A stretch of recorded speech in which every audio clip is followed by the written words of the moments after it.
Nous sommes heureux d'être là, dans la présence bénie de notre Seigneur.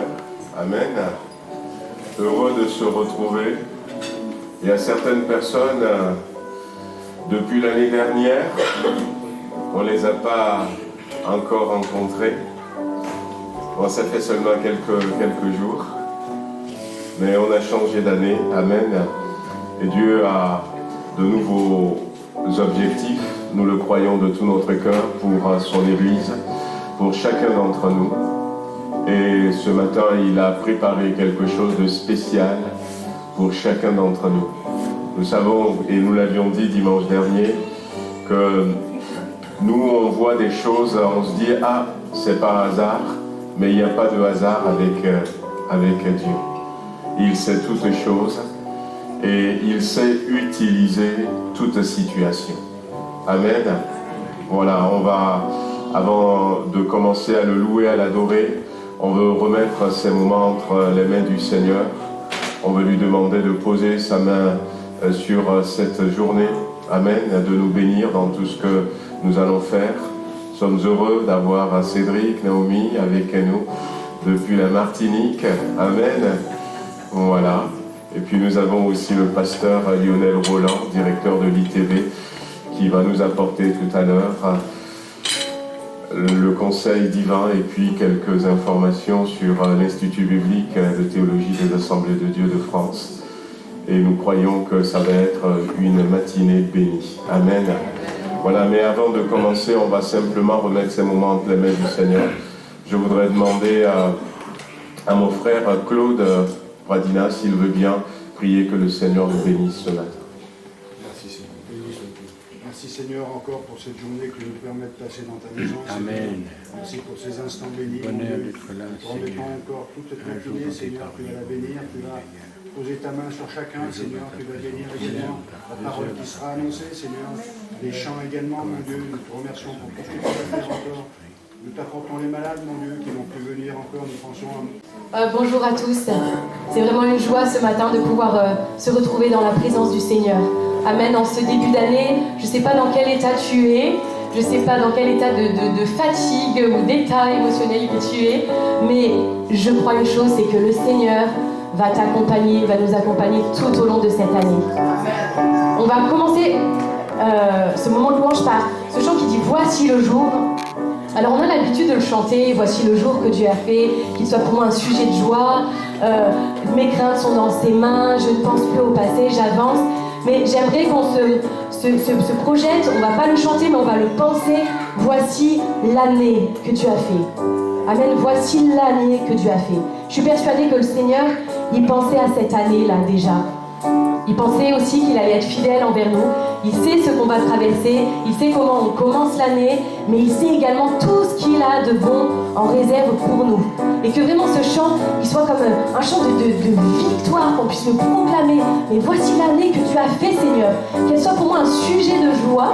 Peut-être que dès le 1er janvier, je n'étais pas dans la joie, mais que cette année soit un sujet de joie.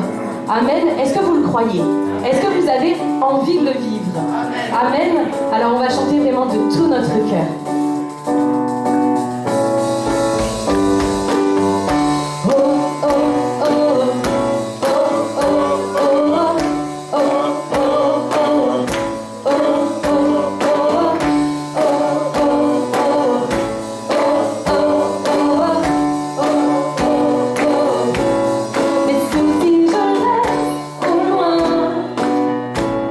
Je me tourne vers demain.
Que son nom soit béni ce matin. Je vais demander aux frères qui ont été désignés pour la Sainte Seine de pouvoir s'avancer, préparer la Sainte Seine. Amen.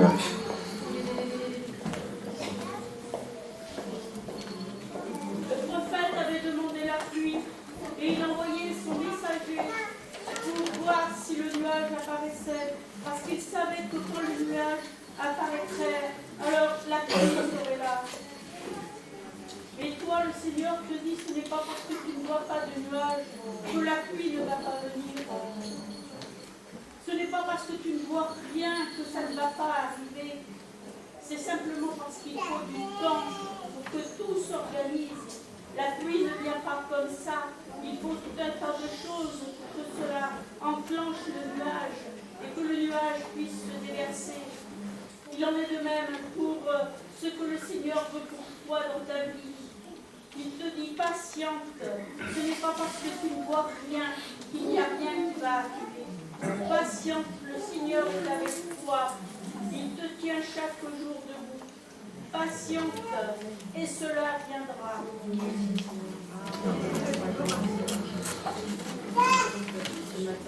Amen. Gloire à Dieu. Alléluia. Voilà, on va passer bientôt à la Sainte Seine. La Bible dit que c'est l'apôtre Paul qui va dire aux Corinthiens l'ordre qu'il avait reçu de la part du Seigneur, faites ceci en mémoire de moi. On va lire dans Ésaïe chapitre 53, où il est marqué qui a cru à ce que nous avons annoncé, qui a reconnu le bras de l'Éternel. Il s'est élevé devant lui comme une faible plante, comme un rejeton qui sort d'une terre desséchée. Il n'avait ni beauté ni éclat pour attirer nos regards, et son aspect n'avait rien pour nous plaire. Méprisé et abandonné des hommes, homme de douleur, habitué à la souffrance, semblable à celui dont on détourne le visage, nous l'avons dédaigné, nous n'avons fait de lui aucun cas. Cependant, il a porté nos souffrances, il s'est chargé de nos douleurs, et nous l'avons considéré comme puni, frappé de Dieu et humilié. Mais il était blessé pour nos péchés, brisé pour nos iniquités.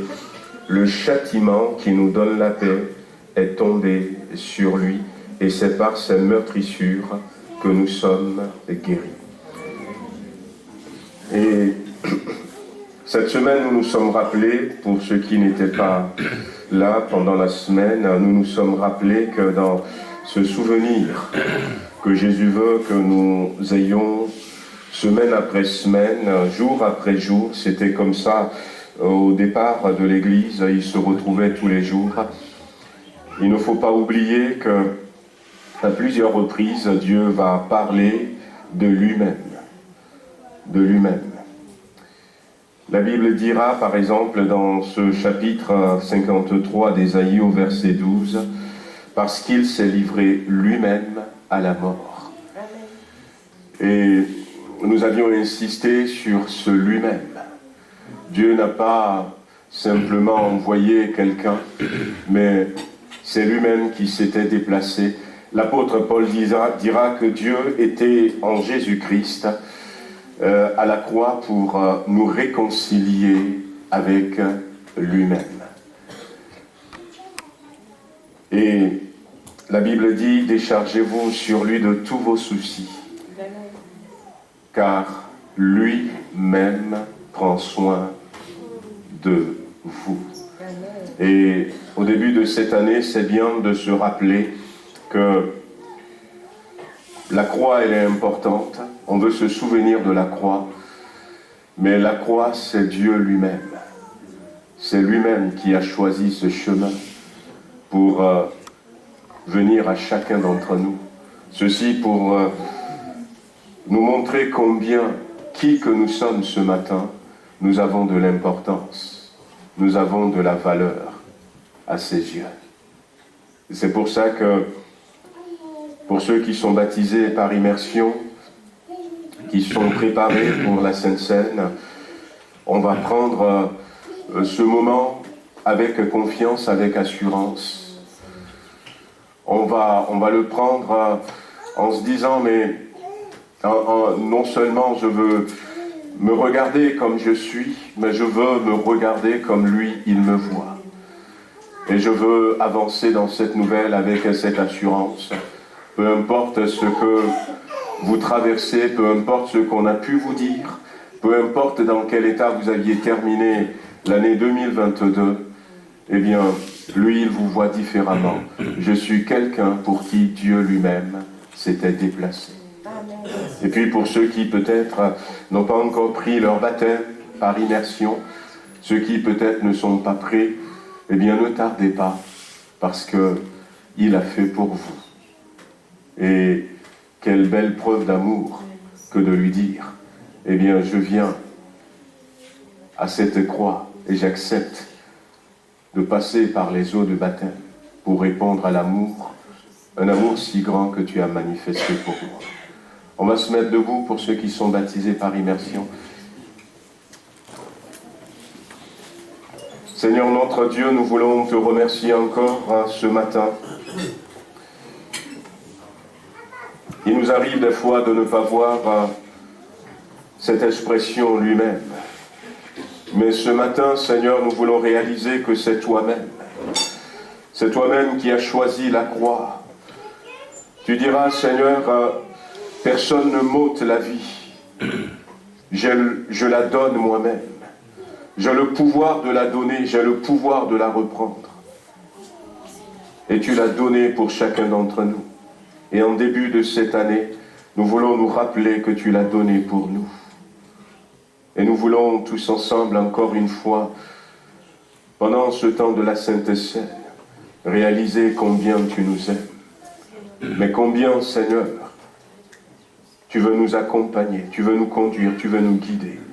Combien tu veux que nous te faisions confiance. Combien tu désires que nous nous appuyions sur toi tout au long de cette année. Parce que toi-même, non seulement tu l'as dit, mais tu veux toi-même prendre soin de chacun d'entre nous. Béni sois-tu. Au nom de Jésus-Christ. Amen. Je ne me rappelle plus quel pasteur disait qu'à un moment donné, il voulait partir de l'église et il a entendu cette voix. Il a dit, c'est ta dernière chance. Si tu ne donnes pas ton cœur aujourd'hui au Seigneur, c'est fini pour toi. Alors il a fait demi-tour, il s'est revenu. Et puis à la fin, il avait donné son cœur à Jésus. Et ce qui s'était passé, c'est que en faisant demi-tour, puisqu'il était venu à l'église, et puis à un moment donné, il partait, et il allait rejoindre ses copains. Et en faisant demi-tour, et puis ce jour il était resté, il a donné son cœur. Mais à la sortie, quand finalement il est allé vers ses copains, il avait vu qu'il y avait eu un accident de voiture. Et tous ses copains étaient morts. Il serait dans cette voiture. Dieu sait des fois, quand il nous interpelle, que le Seigneur nous aide. Amen. Voilà, on va peut-être passer aux offrandes en même temps.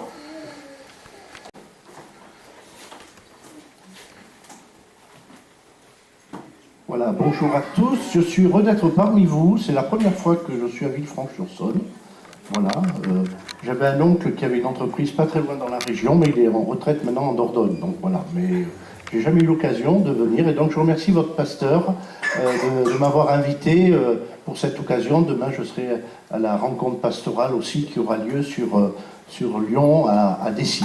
Et donc ce matin, eh bien, je vais ouvrir la parole de Dieu, on va ouvrir la parole de Dieu ensemble, mais j'aimerais avant cela vous parler un petit peu, vous présenter l'ITB. Alors l'ITB, vous en avez bien entendu, tous entendu parler. ITB, alors j'en suis le directeur depuis maintenant 11 ans. Hein, on est dans notre 11e année sur l'Institut de théologie biblique.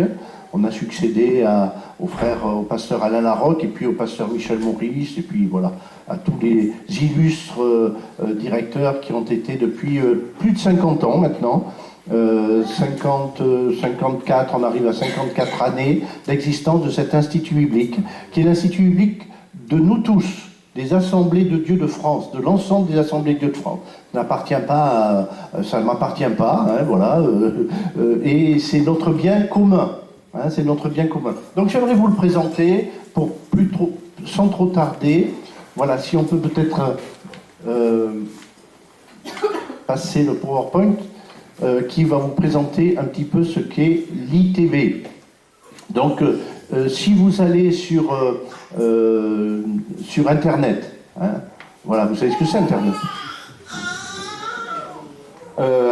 Si vous cherchez ITB, vous avez notre site qui vous donne des tas de renseignements, des tas de choses. Si vous voulez savoir quelque chose, c'est dessus. Voilà. Alors ITB, vous avez c'est un sigle pour 3 choses.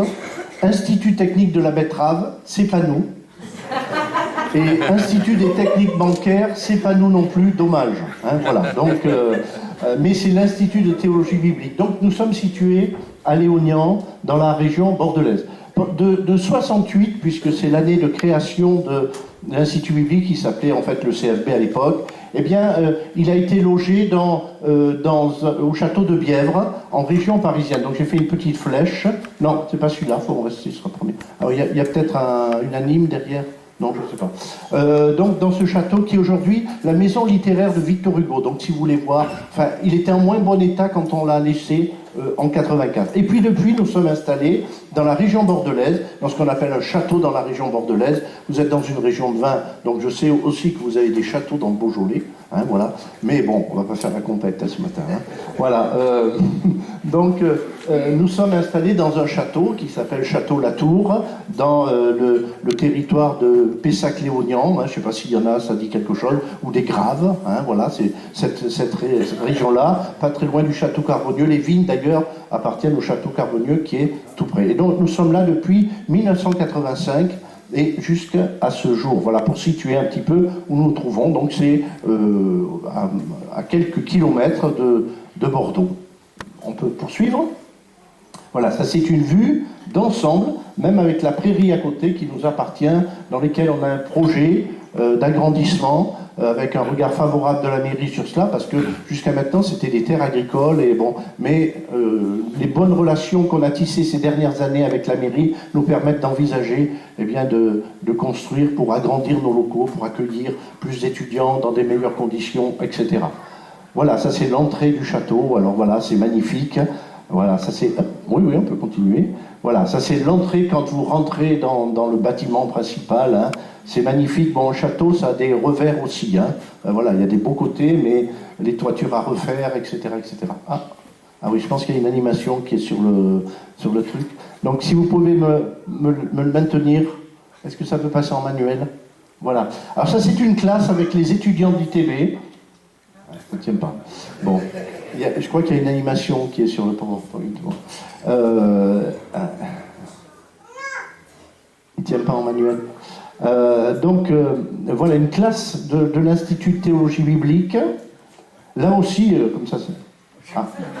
une classe. Permet. Voilà, ça va revenir, vous inquiétez pas. Vous inquiétez pas. Merci. Merci. C'est une classe de l'Institut de théologie biblique. Alors, c'est pas cette année, mais c'était des années précédentes. Voilà, c'était même avant le Covid. Même ça, c'était avant le Covid. Hein, c'est pour ça que vous inquiétez pas pour les masques. Voilà, donc ça, c'est dans une salle de classe. Ça, c'est une classe qui a lieu dans la chapelle. Parfois, on regroupe plusieurs, la première, la deuxième année ensemble pour faire certains cours. Et donc, il nous faut un petit peu plus de place pour cela. Voilà, on peut passer aux diapos suivantes. On y arrive. Voilà. Ça aussi, c'est une formation que nous faisions avec Evandis, donc là, avec les étudiants de 3e année. Voilà. Donc, la diapo suivante vous montre une partie de notre bibliothèque. Nous avons aujourd'hui une bibliothèque avec 16 000 ouvrages.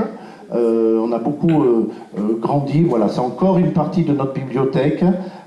Tous ces livres centrés autour de la Bible, autour de la personne du Seigneur, autour de la parole de Dieu, bien entendu, pour que les étudiants aient tout ce qu'il faut pour pouvoir étudier. Je vous rassure, je ne les ai pas tous lus encore. Hein, voilà, mais on poursuit.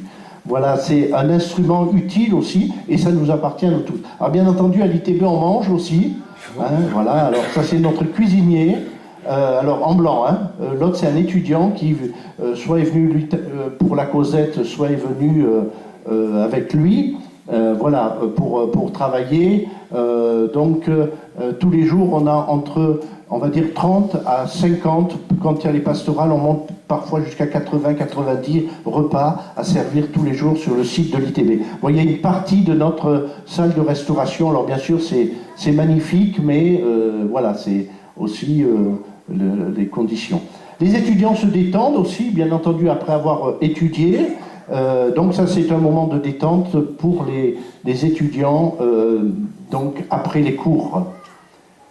Et puis très souvent le dimanche les étudiants se répartissent dans plusieurs églises de la région bordelaise et on va aussi tous en groupe dans différentes églises. On est monté à Dunkerque, on est monté à Brest, on a été à Montpellier, on a été à Perpignan, enfin on va un petit peu partout en France pour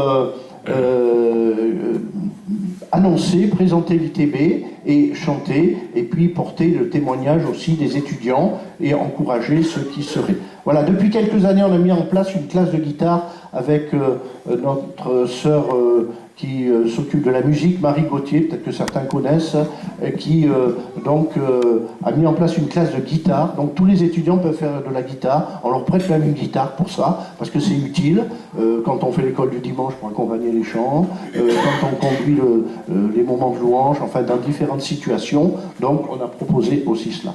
Ça c'est une session de séminaire. Parfois nous avons des séminaires ouverts tout au long de l'année qui permettent d'accueillir des gens qui ne sont pas des étudiants durant l'année, mais qui vont venir pour des périodes, alors en particulier maintenant l'été, donc pour un sujet, un thème donné, on a un pasteur qui est invité, qui va traiter ce sujet ou ce thème, et donc là vous pouvez aussi vous inscrire pour participer à ces séminaires.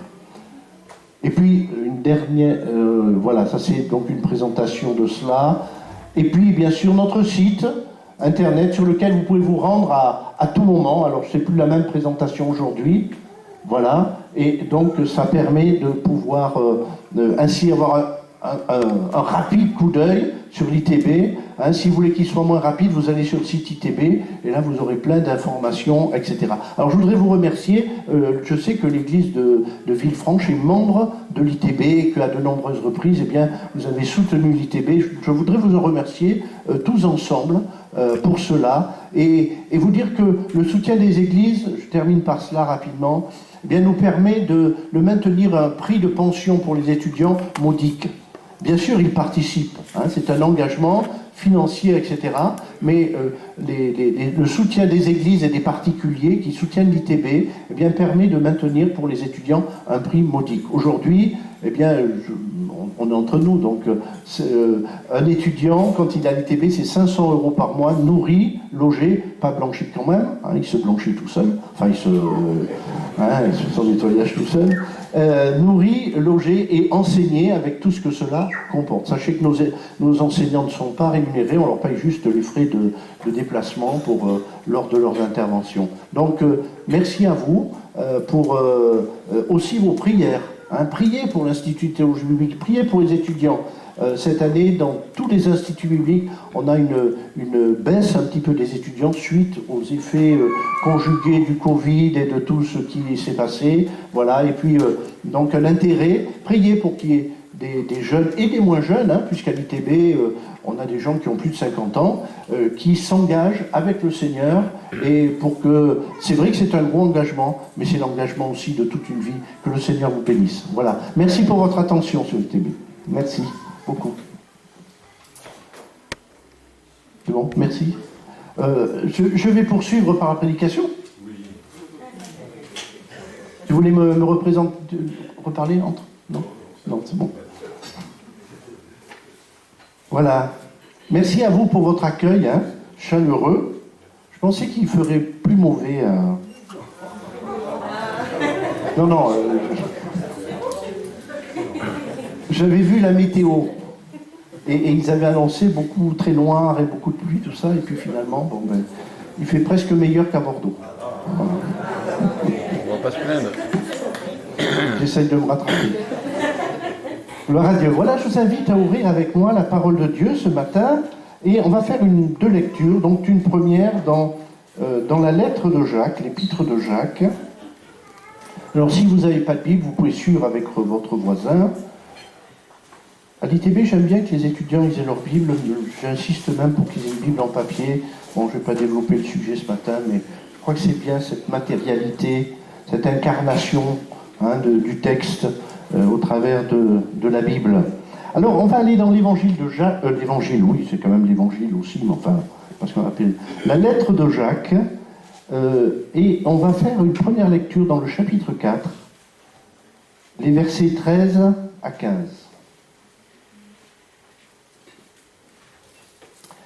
À vous maintenant, qui dites, aujourd'hui ou demain, nous irons dans telle ville. Nous y passerons une année, nous y ferons des affaires et nous gagnerons de l'argent. Vous qui ne savez pas ce qui arrivera demain. En effet, qu'est-ce que votre vie? C'est une vapeur qui paraît pour un instant et qui disparaît ensuite. Vous devriez au contraire dire, si Dieu le veut, nous vivrons et nous ferons ceci ou cela. Amen. On va arrêter là cette première lecture. Puis on va aller dans Romains chapitre 12, lire les deux premiers versets de ce chapitre 12. Romains chapitre 12, versets 1 et 2. Je vous encourage donc, frères et sœurs, par les compassions de Dieu, à offrir vos corps comme un sacrifice vivant, saint, agréable à Dieu. Ce qui sera de votre part un culte raisonnable. Ne vous conformez pas au monde actuel, mais soyez transformés par le renouvellement de l'intelligence afin de discerner quelle est la volonté de Dieu, ce qui est bon, agréable et parfaite. Amen. Il y a quelques décennies de cela, ça fait quand même quelques décennies que je suis dans les assemblées de Dieu et dans les églises évangéliques, j'entendais assez couramment cette expression de la bouche des chrétiens lorsqu'ils se donnaient rendez-vous pour la prochaine rencontre ou lors de certains projets, une expression qui avait presque fini par devenir idiomatique. Cette expression, c'était « Dieu voulant ». Peut-être que certains s'en souviennent. Je vous avoue que je l'entends un peu moins aujourd'hui. Parfois, cette expression était utilisée avec abus, à tout bout de champ. Dieu voulant, Dieu voulant, Dieu voulant. Hein, voilà, c'était parfois peut-être presque trop. Mais cette expression, qu'on n'entend presque plus, j'espère qu'elle n'est pas le symptôme du fait qu'on a oublié le Dieu voulant. Est-ce que Dieu le veut? C'est ce que ça voulait dire. Est-ce que Dieu le veut? J'ai lu un jour dans un livre écrit par un pasteur sur sa vie pastorale, il parlait d'une conversation que ce pasteur avait eue avec un chrétien fragile pour l'encourager à avancer dans sa vie chrétienne et puis en particulier à se joindre à la communauté chrétienne. Et il lui a dit, est-ce que tu seras au culte dimanche? Et ce garçon lui a répondu, Dieu voulant, j'y serai. Et le pasteur a répondu, Dieu le veut, mais toi, est-ce que tu le veux? Voilà, parce que des fois, vous savez, c'est aussi une façon d'esquiver les choses, hein, Dieu voulant. Mais parfois, la réponse, elle doit venir de notre part. Alors, souvent les pasteurs encouragent, et vous encouragent, et pas que les pasteurs d'ailleurs, à centrer notre vie sur Dieu, en particulier par l'action renouvelée du Saint-Esprit et de la grâce de Dieu, de centrer notre vie sur Dieu. Et on va développer un peu le sujet, parce qu'on est dans un monde qui aujourd'hui centre sa vie sur le moi-même, sur le soi-même.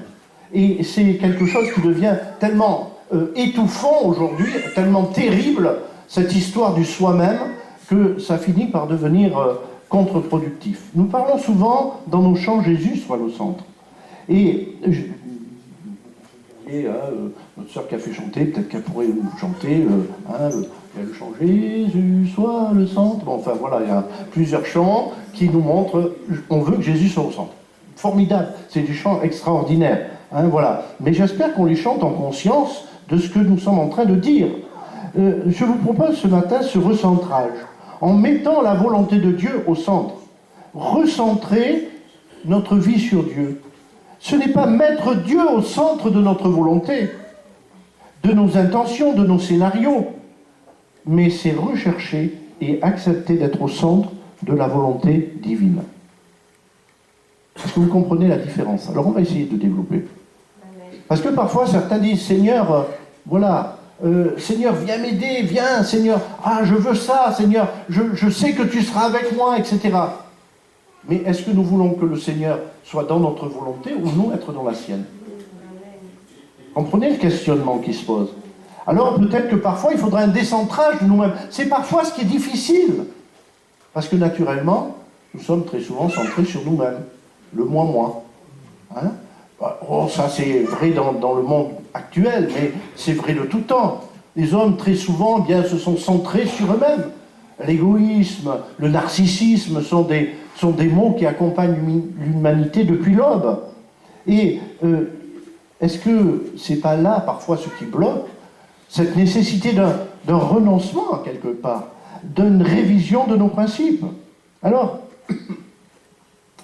j'aimerais souligner quelques éléments pour vous aider, pour nous aider dans la réflexion. Nous sommes dans un siècle présent qui nous impose très souvent sa tyrannie au niveau de notre façon d'être et de penser. De plus en plus, on vous demande quels sont vos projets, quels sont vos objectifs.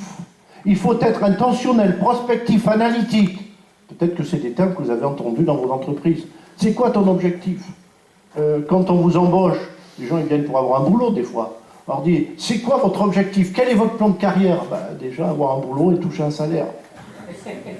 Mais maintenant, il faut que vous fassiez presque une thèse, des fois, pour vous présenter à un entretien d'embauche. Bon, bref. Enfin, ça va changer un peu, là, parce qu'ils ont besoin de beaucoup de monde en ce moment. Et notre existence, parfois, se trouve engluée par des préoccupations qui finissent par devenir notre tombeau. Ah ouais, quel est mon objectif, etc., etc. Mais, ce que j'ai constaté ces derniers temps aussi, c'est que j'ai vu apparaître dans le monde, dans la sphère chrétienne, tout un ensemble de préoccupations qui ne me semblent pas être supportées par la parole de Dieu. Quelle est mon identité en Christ? Peut-être que vous avez entendu ou lu des choses là-dessus. Comment développer mon potentiel avec Dieu? Comment réussir ma vision, mon ministère? Comment voir le ciel ouvert, le ciel sur la terre? Comment accroître ma puissance spirituelle? Et si au travers de ces préoccupations, nous étions en train de poser les mauvaises finalités pour notre vie chrétienne? Si nos objectifs n'avaient peut-être rien à voir avec ceux que Dieu nous donne? On nous propose ici ou là des solutions à des préoccupations que Dieu ne nous a jamais demandé d'embrasser. Parfois, certains se demandent quelle est mon identité en Christ.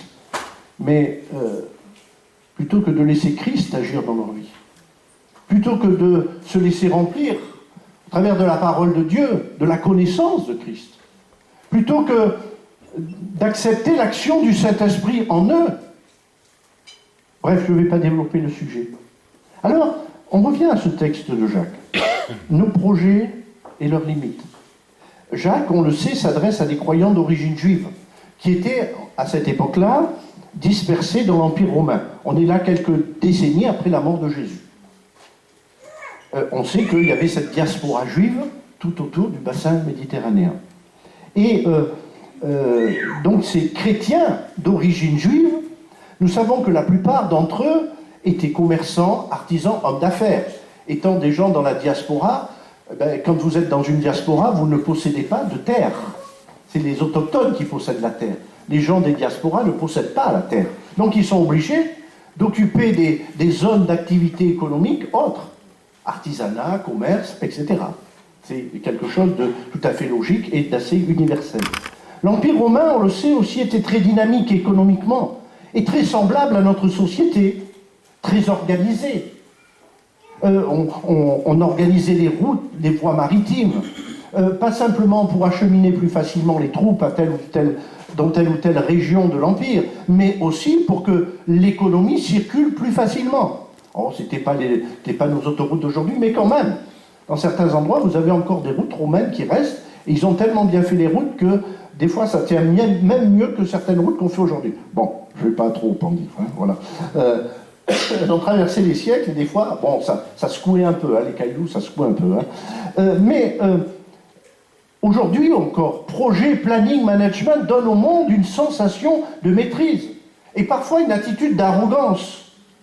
La finalité de l'objectif de l'homme sans Dieu, c'est comme il est dit ici, nous gagnerons. Il faut être des winners aujourd'hui dans le monde. Hein. Et puis on dit, ouais, il faut qu'on établisse une relation win-win. Hein, c'est-à-dire tu gagnes, je gagne, tout le monde va gagner. Et nous gagnerons. Finalement, on retrouve les mêmes échos que le monde actuel. Les mêmes préoccupations, les mêmes objectifs, les mêmes choses qui occupent l'homme. Et ici, Jacques, s'adressant à ses croyants, dans l'activité, pris par l'esprit économique de leur siècle, va leur dire, d'abord, n'oubliez pas deux limites. Et je crois que nous, chrétiens, il faudrait que les hommes n'oublient pas de limites, mais je crois que nous, enfants de Dieu, il y a deux limites que nous ne devons jamais oublier non plus. D'abord, une chose qui est le temps. Le temps n'est pas sous notre contrôle. Et nous le savons. Le temps de notre vie n'est pas sous notre contrôle. Nous sommes là aujourd'hui. Mais nous savons que nul ne peut dire s'il sera là demain ou après-demain ou plus loin. Et ça, c'est une réalité universelle, mais c'est une réalité aussi pour les chrétiens. Les chrétiens ne sont pas appelés à vivre éternellement sur la terre. Enfin, peut-être que ce matin, je vous déçois. Mais bon, c'est peut-être pas le meilleur de vivre éternellement sur la terre. Hein, voilà, vous voyez, on n'est pas fait pour vivre éternellement. Sur la terre, en tout cas. On est fait pour vivre éternellement, mais pas sur la terre. Le temps de nos projets ne nous appartient pas. Combien de fois avons-nous fait des projets? On les avait bien ficelés, on avait tout prévu. Même les grands de ce monde, ils font des projets. Et ici, Jacques, il le rappelle, attendez, le temps n'est pas à votre disposition. Vous ne pouvez pas avoir le contrôle. Nous ne maîtrisons pas demain. Comment pourrions-nous encore plus maîtriser une année? Nous remercions Dieu pour les années passées, et comme cela a été dit ce matin avec justesse, pour l'année passée, pour tout ce que le Seigneur a accompli, et nous ne voulons pas oublier ses bienfaits, même si parfois nous sommes tellement habitués à la grâce et aux bienfaits de la vie avec Dieu que nous finissons par oublier. Vous savez, quand on bénéficie de quelque chose, bien, on finit tellement par s'y habituer qu'on oublie que c'est un formidable privilège. Manger, boire. Vous voyez, heureusement, de temps en temps, il y a enfin, heureusement, pas pour les événements, mais parfois le rapport de certains événements qui se passent dans tel ou tel endroit du monde nous rappelle quelle est notre situation à nous. Mais parfois nous disons non, mais plus, moi j'en veux encore plus, mais voilà, on oublie de remercier pour ce que nous avons. Soyons, j'allais dire, pleins d'actions de grâce à l'égard de Dieu. Parce qu'au-delà de tout ce que les hommes peuvent faire, c'est d'abord Dieu que nous voulons reconnaître dans cela. La première chose, c'est, le premier des rappels, c'est les limites du temps. La deuxième chose, ici, à vous qui ne savez pas. À vous qui ne savez pas. Le non-savoir. Le non-savoir est aussi une limite humaine. Elle est aussi une limite dans nos vies. Elle est aussi une limite dans nos vies. Ce n'est pas une absence de savoir, mais un savoir incomplet, un savoir illusoire dans lequel l'homme s'installe. L'homme s'installe. Pourtant, nous regorgeons d'informations plus que dans aucun autre siècle auparavant. Et puis très souvent, nous en arrivons d'ailleurs à faire la confusion entre information et connaissance aujourd'hui. C'est d'ailleurs un grand défi que nous avons, que tous ceux qui s'occupent d'éducation aujourd'hui et de formation ont.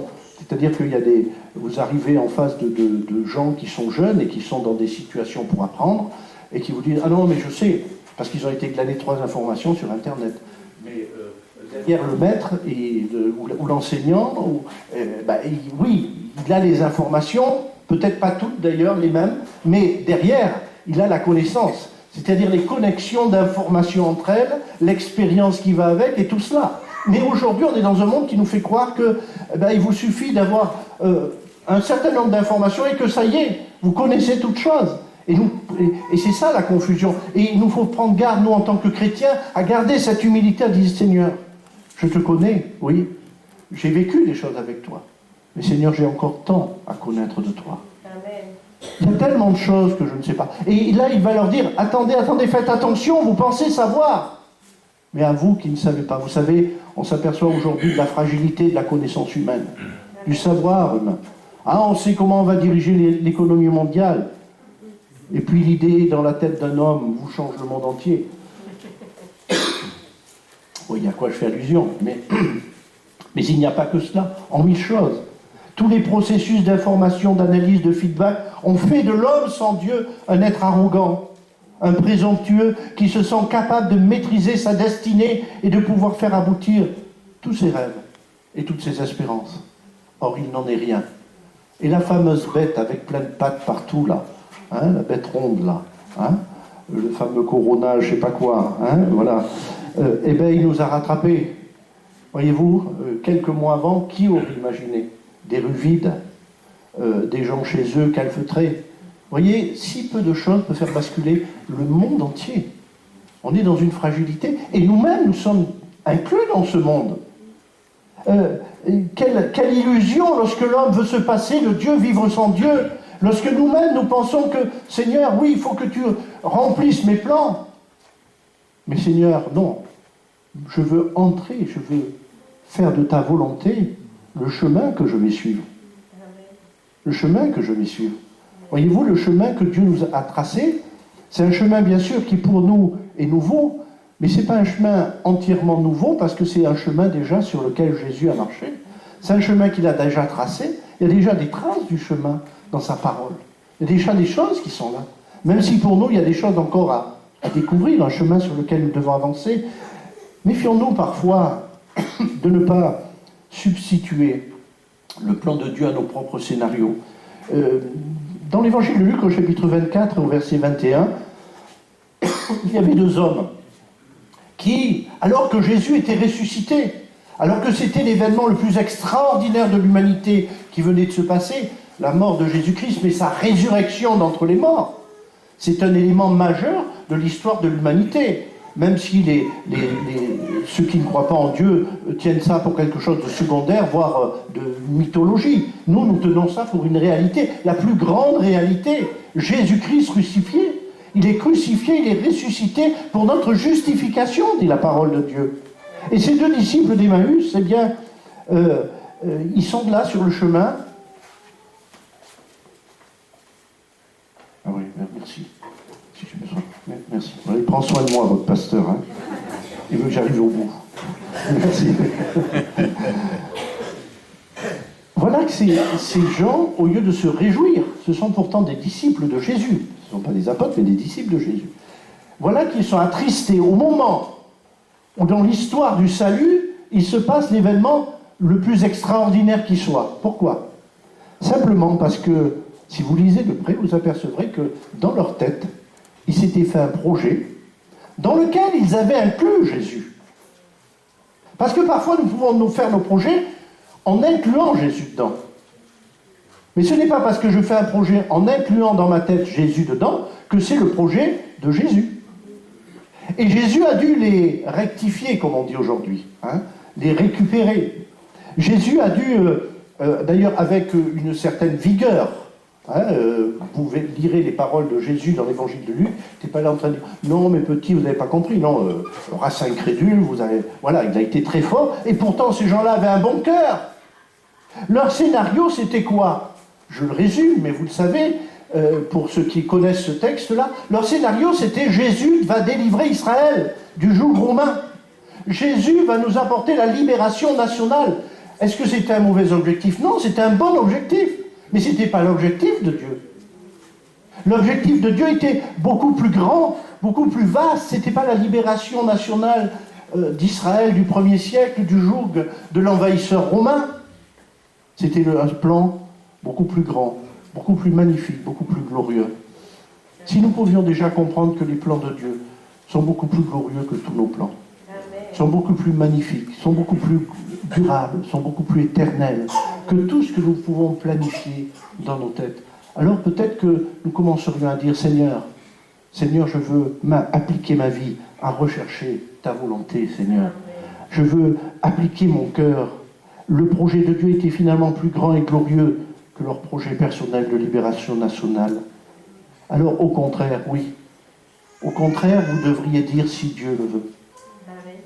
A contrario de vos plans, de mes projets, de mes scénarios personnels, je dois continuer à dire, si Dieu le veut, me replacer sans arrêt.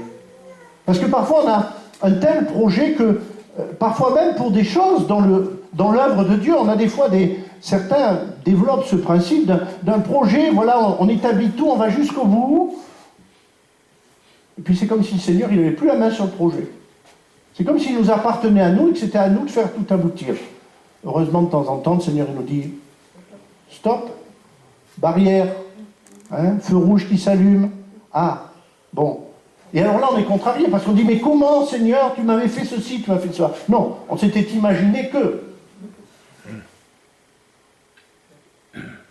la volonté de Dieu, la recherche de sa volonté, doit être un pain quotidien dans nos vies. Même si on a des assurances, même si on a des projets, même si le Seigneur développe des choses. Mais attachez-vous à chercher la volonté de Dieu. Dites pas, Seigneur, comment ça se fait que le Seigneur, il n'a pas fait ça pour moi? Le Seigneur a peut-être fait plus pour vous que ce que vous êtes en train de dire. Vous êtes en train de regarder vos difficultés, vos problèmes immédiats, présentes.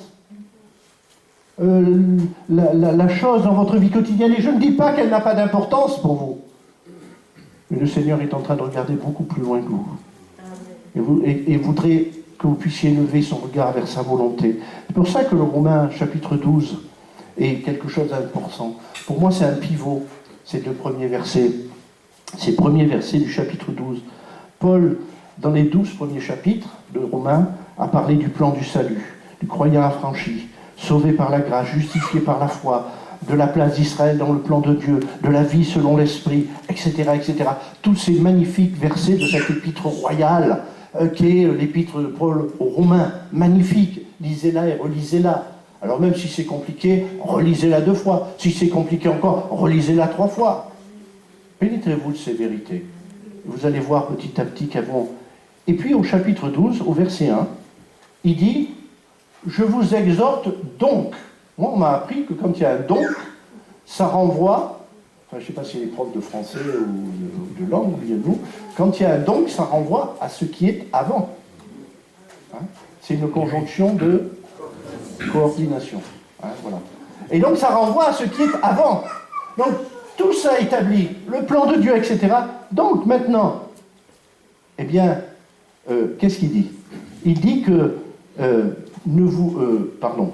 je vous exhorte, donc maintenant, à cause de tout cela, je vous exhorte, donc je vous encourage, maintenant, on va passer à la pratique. Parce que c'est bien de savoir tout ça.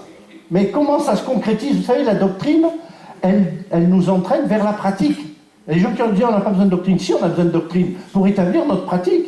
Parce que si vous établissez des pratiques sans la doctrine de Dieu, vous allez faire n'importe quoi. Donc la Bible, elle est très cohérente. Il pose ses fondamentaux, et là, il commence à parler. De ce plan de salut découle notre objectif de vie. Est-ce que notre objectif de vie découle du plan de salut de Dieu? Est-ce que notre objectif de vie découle de ce que la parole de Dieu nous apprend sur Dieu?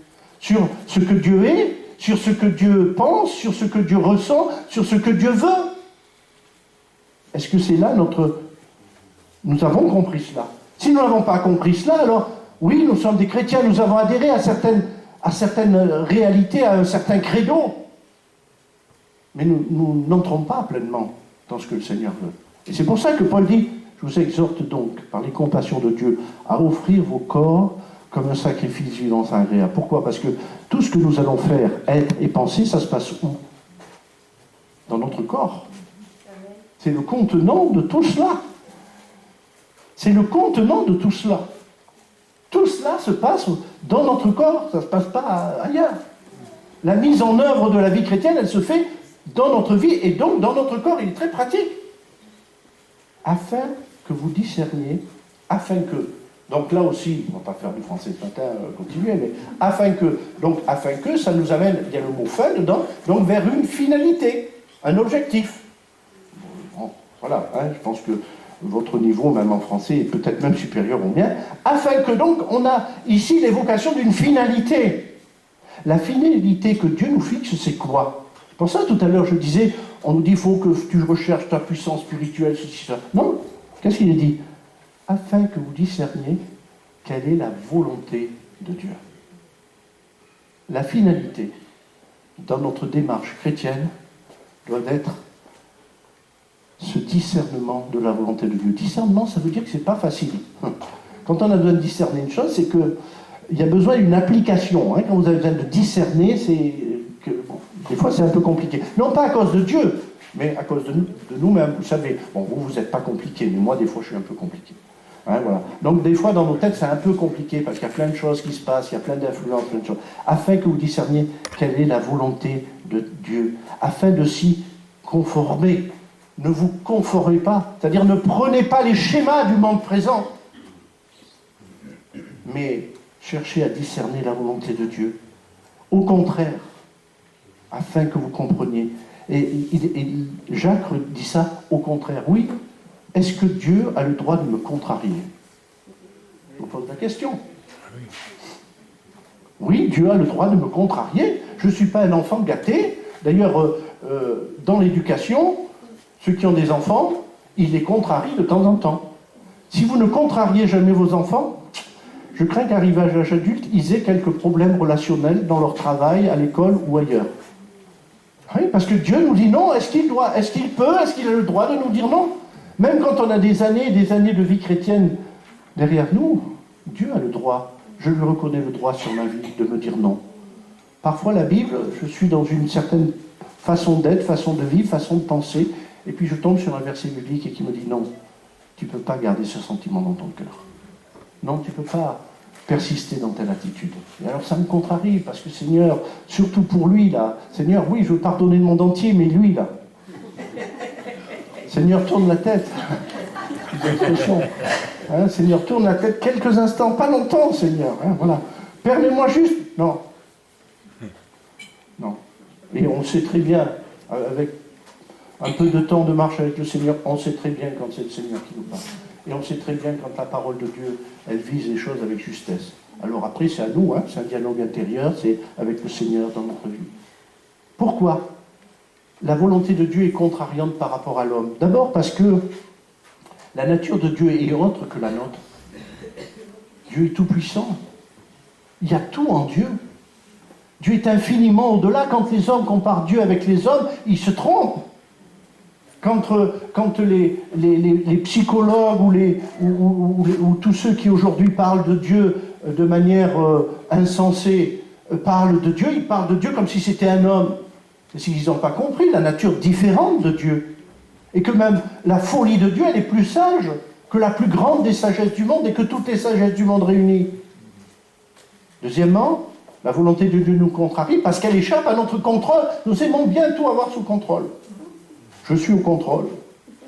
Voilà. Mais des fois on dit lâche le contrôle. Vous savez, des fois on dit aux gens lâche, lâche. Des fois on veut tout contrôler.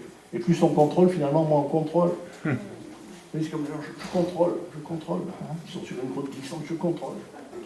Et ça finit parfois mal.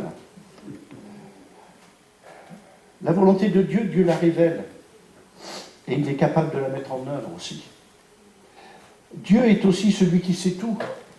Il gère ce que nous devons savoir. Et des fois, il dit, Seigneur, je voudrais savoir, je voudrais connaître. Il y a des gens qui vont remettre de tout, vous faire savoir, tout vous faire connaître. Il y a des gens d'ailleurs qui se font passer. Je méfie beaucoup les titres dans le monde chrétien, aujourd'hui les prophètes qui vous disent tout, sur tout, machin. Des fois d'ailleurs on se demande si c'est des prophètes ou des voyants chrétiens. Voilà, bon, bref, des fois on est un peu étonné de certains qui ont dit pendant le Covid, qu'est-ce qu'on en a vu comme bêtises qui ont été dites là-dessus. Si on avait dû lapider tous les prophètes du Covid, il y aurait un tas de morts. Enfin, excusez l'expression, mais bon, voilà. Au lieu de garder cette humilité et de dire nous ne savons pas. Et même les hommes de science ont dit, je me rappelle de ce responsable là, du service de santé qui disait ceci, avant de savoir, on ne sait pas. J'ai dit, enfin, au moins une chose de vrai. Bref, il gère ce que nous devons savoir. Il gère les choses quand nous devons les savoir. Et il nous conduit dans sa volonté en temps utile. Abraham, 75 ans. Dans l'Épître aux Hébreux, il nous est dit, il partit sans savoir où il allait. Alors bien sûr, ça ne veut pas dire que strictement on ne sait pas du tout où on va, c'est pas du tout cela. C'est pas du tout cela. Mais dans ce paragraphe d'Hébreux du chapitre 11 qui souligne la vie par la foi, le scénario de la foi, qui nous souligne la vie comme une vie centrée sur la volonté de Dieu, à la recherche de la volonté et à la recherche de l'obéissance à Dieu. Abraham, 75 ans, parti sans savoir où il allait. Il y a une seule chose qu'il savait, c'est que c'était Dieu qui lui avait demandé de partir. Le reste, il n'en possédait pas. Il n'y avait pas le GPS, il n'y avait même pas les cartes. Il n'y avait même pas, il ne savait même pas si la Terre était plate ou ronde, il n'en savait rien du tout. Il est parti sans savoir où il allait, on ne va pas rentrer dans les détails. Quelle contrariété pour notre ego! Mais si nous acceptons de nous reposer ainsi sur Christ, sur la parole de Dieu, alors quel repos pour notre âme. Seigneur, tu sais. Seigneur, tu connais. Il y a des moments où on arrive au bout de tout ce qu'on peut savoir, tout ce qu'on peut comprendre. Et moi, je me réjouis de ce qu'il y a beaucoup de choses dans la parole de Dieu que je ne comprends pas, ou en Dieu que je ne comprends pas. Bien que ma connaissance, je cherche à la faire grandir de plus en plus. Vous voyez, on a 16 000 livres, enfin je ne les ai pas lus, je vous ai avoué. Mais ce que je veux dire, c'est que, oui, pourquoi? Parce que si je comprenais tout de Dieu, avec mes 1 litre, combien 1 litre 5 ou je ne sais pas combien de matière grise, blanche et de toutes les couleurs, là, enfin pas toutes les couleurs quand même, mais si je comprenais tout de Dieu, ça voudrait dire que Dieu est limité à ma capacité, à moi. Et moi, ça m'empêche de savoir que Dieu est au-delà. Et qu'il y a un tas de choses que je ne comprends pas. Mais il y a des choses que je peux comprendre. Il y a des choses qui me le révèlent, il y a des choses qui m'expliquent. Et déjà, avec ça, j'ai pas mal de choses à faire. Déjà, avec ça, il y a pas mal de travail. Lorsque nous discernons et nous acceptons de nous mettre au centre de la volonté de Dieu, alors nous entrons dans la grande histoire du salut. C'est ce que Jésus a voulu dire aux pèlerins d'Emmaüs. C'est ce qu'Abraham a fait. Il ne comprenait pas tout, et pourtant, aujourd'hui encore, on parle d'Abraham, le père des croyants.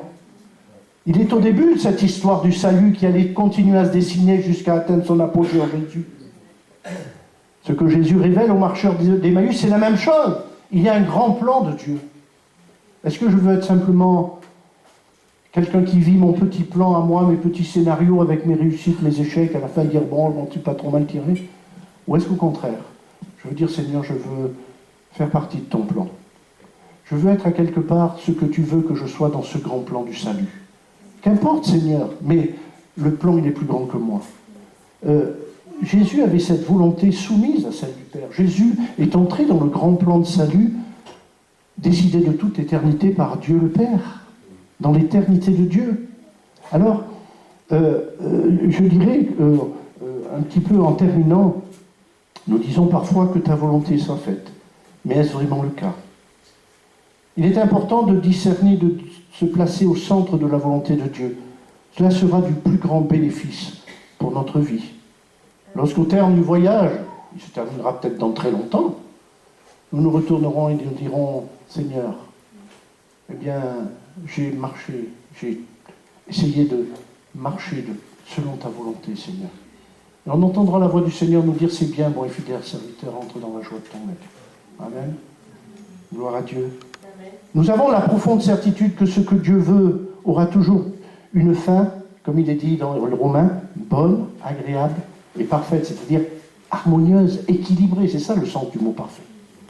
La fin des choses de Dieu, de la volonté de Dieu, même si notre moi n'est pas exalté.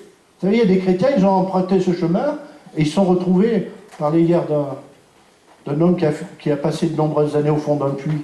Et les chrétiens, ils se sont retrouvés bafoués. Ça fait rien.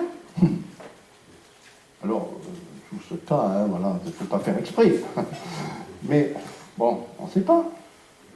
Je dirais que discerner, se placer au centre de la volonté de Dieu, elle a pour effet aussi de dégager notre âme de la tyrannie, de nos objectifs à tout prix, de notre autodétermination. Quel repos d'être dans la volonté de Dieu. Quel repos pour mon âme. Le repos de l'âme ne veut pas dire se reposer en Dieu, comme l'explique l'Épître aux Hébreux, c'est pas ne rien faire, au contraire. Les gens qui se reposent en Dieu font souvent beaucoup plus que les autres. Pour Dieu, pour l'œuvre de Dieu. Et ils sont beaucoup plus, je vais dire, utiles que ce qu'ils pensent, mais à la façon de Dieu. Discerner, se placer au centre de la volonté nous gardera humble, car Dieu seul sait et peut tout. C'est une grâce infinie de rester dans la simplicité, dans l'humilité, au long de sa marche chrétienne. Et puis, ça nous déchargera d'un savoir trop lourd, trop complet, trop immédiat, qui nous écraserait. Les gens veulent tout savoir, mais finalement, ils n'en savent pas tant que ça. Alors, que faut-il pour recentrer notre vie sur cette volonté de Dieu? Offrir nos corps, là où je voulais expliquer, on l'a expliqué tout à l'heure, est le dépôt du temps, de l'énergie. C'est le réservoir, le contenant. Que faut-il pour recentrer notre vie? Renoncer, accepter de ne pas subir les dictats des valeurs et des principes du présent siècle. Oui, le présent siècle est pressant. Dans vos entreprises, c'est pressant l'esprit du présent siècle, c'est pas vrai? Dans vos écoles, l'esprit du présent siècle est pressant. Je ne veux pas dire que tout est mauvais, c'est pas ce que je suis en train de dire, mais je dis qu'il y a des formes de pensée qui aujourd'hui nous pressent, nous oppressent, nous obligent. Et on veut faire passer ça pour quelque chose qui va être pour notre bien-être. Mais à force d'être dans le bien-être, on finit par devenir esclave du bien-être. Et finalement, du bien-être, on ressent un mal-être. Enfin bref, c'est un peu compliqué. Et puis en terminant, je dirais, redevenons des apprenants. Ceux qui ont faim et soif de ce que Dieu veut. Jésus disait, ma nourriture est de faire la volonté de mon Père, qu'il en soit de même pour nous-mêmes. Que le Seigneur vous bénisse. On va prier. Seigneur notre Dieu, nous te remercions pour ta parole, qui nous recentre sur toi, sur ta personne, sur ta volonté. Garde-nous de nous égarer et de nous laisser égarer, Seigneur. En nous éloignant de ta parole, en nous éloignant de ce que tu veux, en pensant que nos scénarios sont utiles, nécessaires. Seigneur, apprends-nous à nous reposer sur toi, à te faire confiance, à croire toujours plus ta parole et à laisser nos vies être guidées par cette parole entre tes mains. Même si sur le temps, nous ne savons pas pour l'instant jusqu'où nous irons, ce qui se passera, mais nous savons que notre vie est entre tes mains, Seigneur. Et que, à coup sûr, tu l'amèneras au bon port. C'est là ta promesse, Seigneur. C'est là ton salut. Et nous te rendons grâce pour ce si grand salut, pour ce projet si extraordinaire que tu as déployé pour l'humanité tout entière. Te prions, Seigneur, afin d'être ces instruments entre tes mains pour cela. Amen, Seigneur. Amen. Dieu vous bénisse, bien-aimés.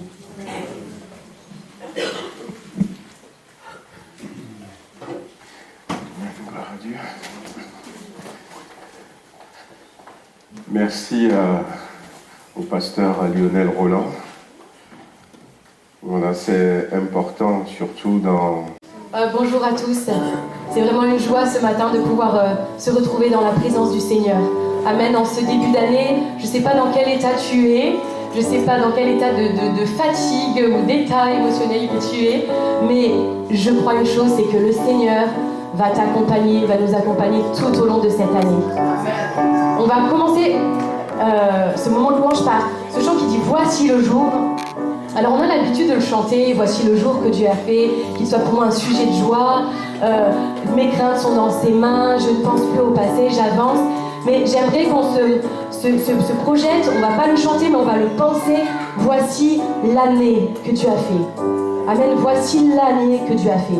Je suis persuadée que le Seigneur, il pensait à cette année-là déjà. Il pensait aussi qu'il allait être fidèle envers nous.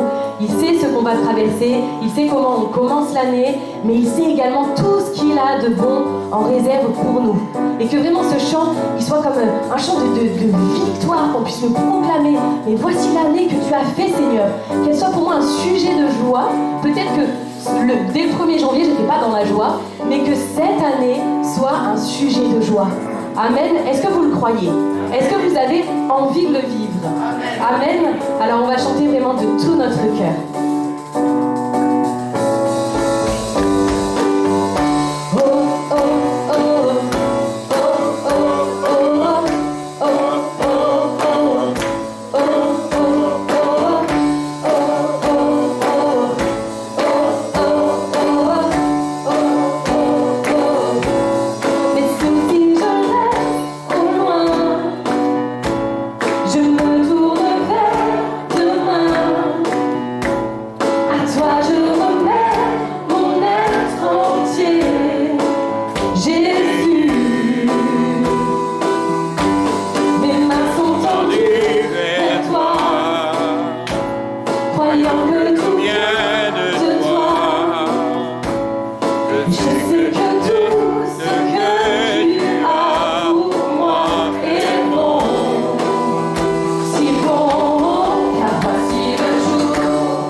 Bonjour à tous, je suis heureux d'être parmi vous. C'est la première fois que je suis à Villefranche-sur-Saône.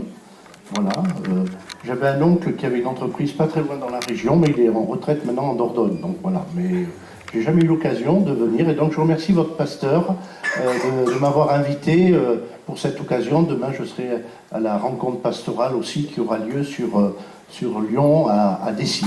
Et donc ce matin, eh bien, je vais ouvrir la parole de Dieu, on va ouvrir la parole de Dieu ensemble, mais j'aimerais avant cela vous parler un petit peu, vous présenter l'ITB. Alors l'ITB, vous en avez bien entendu, tous entendu parler. ITB, alors j'en suis le directeur depuis maintenant 11 ans. Hein, on est dans notre 11e année sur l'Institut de théologie biblique. On a succédé au pasteur Alain Larocque, et puis au pasteur Michel Maurice, et puis voilà, à tous les illustres directeurs qui ont été depuis plus de 50 ans maintenant. 54, on arrive à 54 années d'existence de cet Institut biblique, qui est l'Institut biblique de nous tous, des assemblées de Dieu de France, de l'ensemble des assemblées de Dieu de France. Ça ne m'appartient pas, hein, voilà, et c'est notre bien commun. Hein, c'est notre bien commun. Donc j'aimerais vous le présenter sans trop tarder. Voilà, si on peut peut-être passer le PowerPoint qui va vous présenter un petit peu ce qu'est l'ITB. Donc si vous allez sur Internet, hein, voilà, vous savez ce que c'est Internet. Si vous cherchez ITB, vous avez notre site qui vous donne des tas de renseignements, des tas de choses. Si vous voulez savoir quelque chose, c'est dessus. Voilà. Alors ITB, vous avez c'est un sigle pour 3 choses. Institut technique de la betterave, c'est pas nous. Et Institut des techniques bancaires, c'est pas nous non plus, dommage. Hein, voilà. Donc, mais c'est l'Institut de théologie biblique. Donc nous sommes situés à Léognan, dans la région bordelaise. De 68, puisque c'est l'année de création de l'Institut biblique, qui s'appelait en fait le CFB à l'époque, eh bien, il a été logé au château de Bièvre, en région parisienne. Donc j'ai fait une petite flèche. Non, c'est pas celui-là, il faut rester sur le premier. Alors il y a peut-être une anime derrière. Non, je ne sais pas. Donc, dans ce château qui est aujourd'hui la maison littéraire de Victor Hugo. Donc, si vous voulez voir, il était en moins bon état quand on l'a laissé en 84. Et puis, depuis, nous sommes installés dans la région bordelaise, dans ce qu'on appelle un château dans la région bordelaise. Vous êtes dans une région de vin, donc je sais aussi que vous avez des châteaux dans le Beaujolais. Hein, voilà. Mais bon, on ne va pas faire la compète ce matin. Hein. Voilà. Donc, nous sommes installés dans un château qui s'appelle Château Latour, dans le territoire de Pessac-Léognan, hein, je ne sais pas s'il y en a, ça dit quelque chose, ou des Graves, hein, voilà, c'est cette région-là, pas très loin du Château Carbonieux. Les vignes, d'ailleurs, appartiennent au Château Carbonieux qui est tout près. Et donc, nous sommes là depuis 1985 et jusqu'à ce jour. Voilà, pour situer un petit peu où nous nous trouvons. Donc, c'est à quelques kilomètres de Bordeaux. On peut poursuivre ? Voilà, ça c'est une vue d'ensemble, même avec la prairie à côté qui nous appartient, dans lesquelles on a un projet d'agrandissement, avec un regard favorable de la mairie sur cela, parce que jusqu'à maintenant c'était des terres agricoles, mais les bonnes relations qu'on a tissées ces dernières années avec la mairie nous permettent d'envisager de construire pour agrandir nos locaux, pour accueillir plus d'étudiants dans des meilleures conditions, etc. Voilà, ça c'est l'entrée du château, alors voilà, c'est magnifique. Voilà, ça c'est... Oui, on peut continuer. Voilà, ça c'est l'entrée quand vous rentrez dans le bâtiment principal. Hein. C'est magnifique. Bon, le château, ça a des revers aussi. Hein. Voilà, il y a des beaux côtés, mais les toitures à refaire, etc. etc. Ah oui, je pense qu'il y a une animation qui est sur le truc. Donc si vous pouvez me le maintenir, est-ce que ça peut passer en manuel? Voilà. Alors ça c'est une classe avec les étudiants de l'ITB. Ça ne tient pas. Bon. Je crois qu'il y a une animation qui est sur le PowerPoint. Bon. Il ne tient pas en manuel. Voilà une classe de l'Institut de théologie biblique. Là aussi, comme ça, c'est... Ah, une classe fermée. Voilà, ça va revenir, vous inquiétez pas. Vous inquiétez pas. Merci. Merci.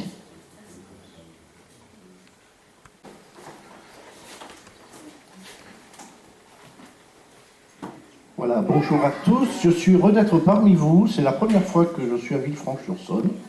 Voilà, j'avais un oncle qui avait une entreprise pas très loin dans la région, mais il est en retraite maintenant en Dordogne, donc voilà, mais j'ai jamais eu l'occasion de venir, et donc je remercie votre pasteur de m'avoir invité pour cette occasion. Demain je serai à la rencontre pastorale aussi qui aura lieu sur Lyon à Dessy.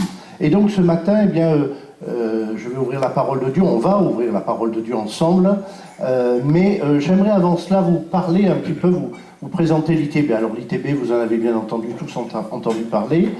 ITB, alors j'en suis le directeur depuis maintenant 11 ans. Hein, on est dans notre 11e année sur l'Institut de théologie biblique. On a succédé au pasteur Alain Larocque, et puis au pasteur Michel Maurice, et puis voilà, à tous les illustres directeurs qui ont été depuis plus de 50 ans maintenant. 54, on arrive à 54 années d'existence de cet Institut biblique, qui est l'Institut biblique de nous tous, des assemblées de Dieu de France, de l'ensemble des assemblées de Dieu de France. Ça ne m'appartient pas, hein, voilà, et c'est notre bien commun. Hein, c'est notre bien commun. Donc j'aimerais vous le présenter sans trop tarder. Voilà, si on peut peut-être passer le PowerPoint qui va vous présenter un petit peu ce qu'est l'ITB. Donc si vous allez sur Internet, hein, voilà, vous savez ce que c'est Internet. Si vous cherchez ITB, vous avez notre site qui vous donne des tas de renseignements, des tas de choses. Si vous voulez savoir quelque chose, c'est dessus. Voilà. Alors ITB, vous avez c'est un sigle pour 3 choses. Institut technique de la betterave, c'est pas nous. Et Institut des techniques bancaires, c'est pas nous non plus, dommage. Hein, voilà. Donc, mais c'est l'Institut de théologie biblique. Donc nous sommes situés à Léognan, dans la région bordelaise. De 68, puisque c'est l'année de création de l'Institut biblique, qui s'appelait en fait le CFB à l'époque, eh bien, il a été logé au château de Bièvre, en région parisienne. Donc j'ai fait une petite flèche. Non, c'est pas celui-là, il faut rester sur le premier. Alors il y a peut-être une anime derrière. Non, je ne sais pas. Donc dans ce château qui est aujourd'hui la maison littéraire de Victor Hugo. Donc si vous voulez voir, enfin, il était en moins bon état quand on l'a laissé en 84. Et puis depuis, nous sommes installés dans la région bordelaise, dans ce qu'on appelle un château dans la région bordelaise. Vous êtes dans une région de vin, donc je sais aussi que vous avez des châteaux dans le Beaujolais. Hein, voilà. Mais bon, on ne va pas faire la compète ce matin. Hein. Voilà. Donc nous sommes installés dans un château qui s'appelle Château Latour, dans le territoire de Pessac-Léognan. Hein, je ne sais pas s'il y en a, ça dit quelque chose, ou des Graves. Hein, voilà, c'est cette région-là, pas très loin du château Carbonieux. Les vignes d'ailleurs appartiennent au château Carbonieux qui est tout près. Et donc nous sommes là depuis 1985 et jusqu'à ce jour. Voilà, pour situer un petit peu où nous nous trouvons. Donc c'est à quelques kilomètres de Bordeaux. On peut poursuivre. Voilà, ça c'est une vue d'ensemble, même avec la prairie à côté qui nous appartient, dans lesquelles on a un projet d'agrandissement, avec un regard favorable de la mairie sur cela, parce que jusqu'à maintenant c'était des terres agricoles, et bon, mais les bonnes relations qu'on a tissées ces dernières années avec la mairie nous permettent d'envisager de construire pour agrandir nos locaux, pour accueillir plus d'étudiants dans des meilleures conditions, etc. Voilà, ça c'est l'entrée du château, alors voilà, c'est magnifique. Voilà, ça c'est... Oui, on peut continuer. Voilà, ça c'est l'entrée quand vous rentrez dans le bâtiment principal. Hein. C'est magnifique. Bon, le château, ça a des revers aussi. Hein. Voilà, il y a des beaux côtés, mais les toitures à refaire, etc. etc. Ah oui, je pense qu'il y a une animation qui est sur le truc. Donc si vous pouvez me le maintenir, est-ce que ça peut passer en manuel? Voilà. Alors ça c'est une classe avec les étudiants d'ITB. Ça ne tient pas. Bon. Je crois qu'il y a une animation qui est sur le PowerPoint. Bon. Il ne tient pas en manuel.